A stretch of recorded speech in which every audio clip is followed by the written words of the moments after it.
Mohammed Rabi Shahata Youssef is a well-known religious leader in the Egyptian capital, Cairo. He also leads Friday prayers. In Egypt, imams are government employees.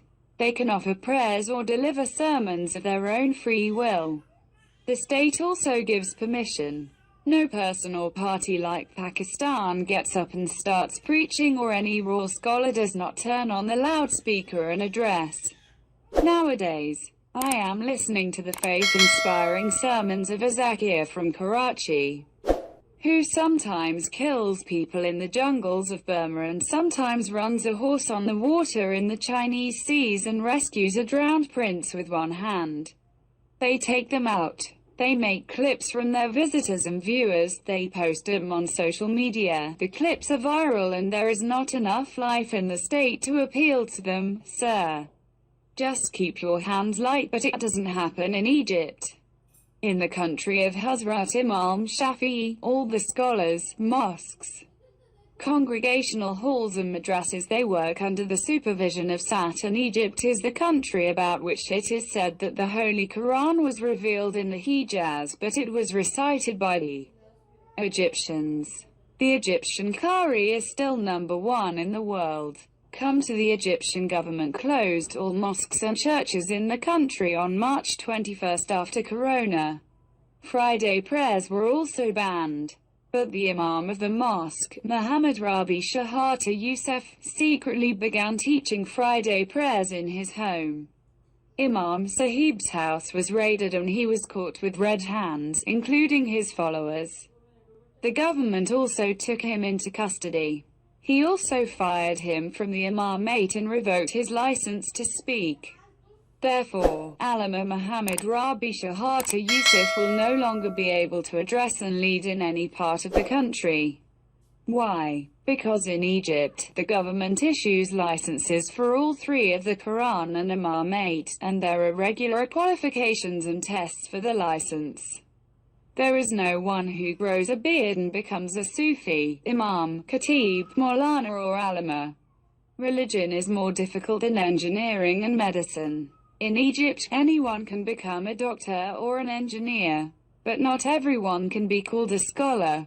This was the situation in Egypt. Look at the situation in other Islamic countries. Saudi Arabia is the holiest land of Muslims. Islam came from Mecca and Medina, and we look at the dust of these two cities as cold. The Arab government closed the Kaaba and the Prophet's Mosque on March 20th. Both are still closed. There is a curfew in both cities. Mosques are closed across the country. Taraweeh prayers are also banned, or were also suspended. Iran is the second largest Islamic country. Iranian mosques have also been closed since the first week of March. The shrines of Imam Ali Reza and Fatima Masuma have also been closed. Mosques, shrines have also been closed in Iraq since March. The roads are closed. The United Arab Emirates, Kuwait, Morocco, Libya, Qatar, Jordan, Tunisia, Turkey, Malaysia, Tajikistan, Uzbekistan, Algeria, Afghanistan, Bahrain, the Maldives, Indonesia, India, Bangladesh, and as far as Chechnya, I am praying in closed mosques and prayer houses. You can see that Jerusalem is also closed, and in Israel, all the ancient and modern synagogues of the Jews and Christians are also locked. Easter has not been celebrated in Palestine after 1,500 years. Worship in Vatican City has also been suspended. The Pope prays on social media, and the Christian community around the world hears the Pope's speech on YouTube and says Amen. The Jewish wall is closed to tears, and Israel's synagogue is sealed, and all the great rabbis are in quarantine. There is only one country in this world of 245 countries and 58 Islamic countries in this Islamic world whose mosques are still open today, and both the government and the state do not have the courage to close them despite the fear of corona. coins. Saudi Arabia imposes curfew in Mecca and Medina, closes Masjid al-Nabawi and Kaaba, suspends Tawaf, and it is done. Iran and Iraq closed shrines and pilgrimages, and that's it. Egypt arrests imam and preacher, and that's what happened, and Malaysia and Indonesia confined scholars to their homes, and that's what happened. Jews locked their places of worship, and Pope Francis closed the Vatican City, and worship in churches was banned and it was imposed, but the government in Pakistan could not dare to do this and it could not happen. Saudi Arabia may not open Hajj visas this year. Iran, Iraq and Syria will also maintain the ban on pilgrimage.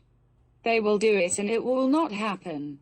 On April 18th, the government, together with religious scholars, laid down a 20-point code of conduct for Ramadan. Write it down today. The code of conduct will not be enforced. But the government that summoned me in Shahbaz Sharif to the NAB office even during Corona takes it or closes the industry, offices, markets and educational institutions of the whole country. It does not have the courage to take action against any preacher, any imam, so the state will not be able to implement this 20-point code of conduct. The scholars could not agree on the moon and this is the code of conduct. You see the strength of our faith and the extreme love of religion. It could not happen in Arabia, Egypt, Iran, Iraq, Syria and Turkey. We Pakistanis did it.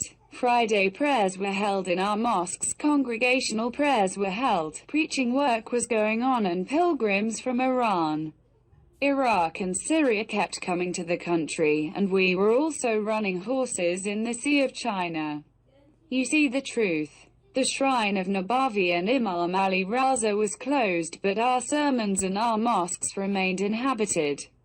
The state could not close them, and even if Lady Sho Shrafat Khan of Pyrabad made this attempt, the worshippers broke the spectacles of the female officer. His uniform was pulled out and pushed on the doorstep of the mosque. The woman Sho took action. Then the Prime Minister's order break the law and the rude lady was released with Sho. It's us and our state and our government. In any case, I consider it a victory of Islam and a victory of Pakistani faith. We are taking the lead in the Islamic world and in the whole world. We have proved that if the faith is strong, then the male believer prays in congregation even among Corona and Corona. It does not dare to touch it. It is the strength of our faith. But it is strange that in spite of so much faith and such maturity, we are ranked 79th out of 117 countries in the world in honesty. The infidel country of the world destroyed by Corona is more than us.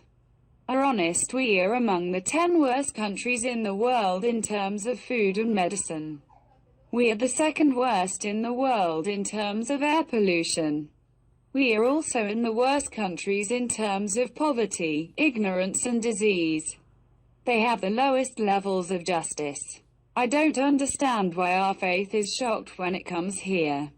Why can't it fight evil, crime, immorality, adulteration, lies and filth?